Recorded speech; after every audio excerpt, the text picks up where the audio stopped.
పేదరికం అంటే ఏమిటంటే కనీస జీవన వినియోగ వ్యయం కూడా చేయలేని కుటుంబాన్ని పేదరిక కుటుంబం అంటారు. ఈ పేదరిక కుటుంబాన్ని మంత్లీ పర్ క్యాపిటా ఇన్కమ్ను ఎన్ఎస్ఎస్ఓ లెక్కిస్తుంది. ఎన్ఎస్ఎస్ఓ లెక్కించి నీతి ఆయోగ్ అనేది ప్రచురిస్తుంది. కనీస జీవన విధానం అనేది ఆరోగ్యం, గృహం, పాదరక్షలు, మన్నిక గల వస్తువులను, విద్య, వైద్యం ఇవన్నీ కూడా జీవించగలిగిన వాడే పేదరికం నుంచి లేనివాడు. నిర్వచనాల ప్రకారం యునైటెడ్ నేషన్ ఆర్గనైజేషన్ ప్రకారం కనీస జీవన విధానం అనేది మనం డాలర్లలో యూఎస్లో లెక్క కడితే కనుక ఒక రోజుకి $1.25 లేదా ఒక రోజుకి $1.90. అమర్త్య సేన్ ప్రకారం గుడ్డివారు సైతం పేదరికాన్ని చూడగలరు.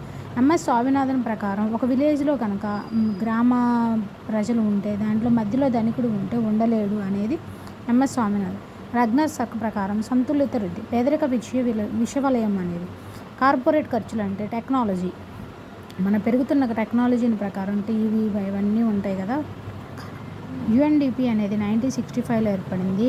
హ్యూమన్ డెవలప్మెంట్ ఇండెక్స్ అనేది 1990.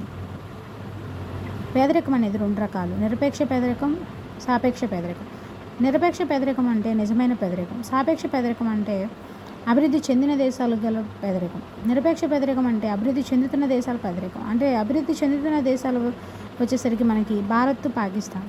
1960-61లో మంత్లీ పర్ క్యాపిటా ఇన్కమ్ వచ్చేసరికి $20 ఉంటే 1973-74లో పర్ క్యాపిటా ఇన్కమ్ వచ్చేసరికి రూరల్లో 49 ఉంటే అర్బన్లో 56.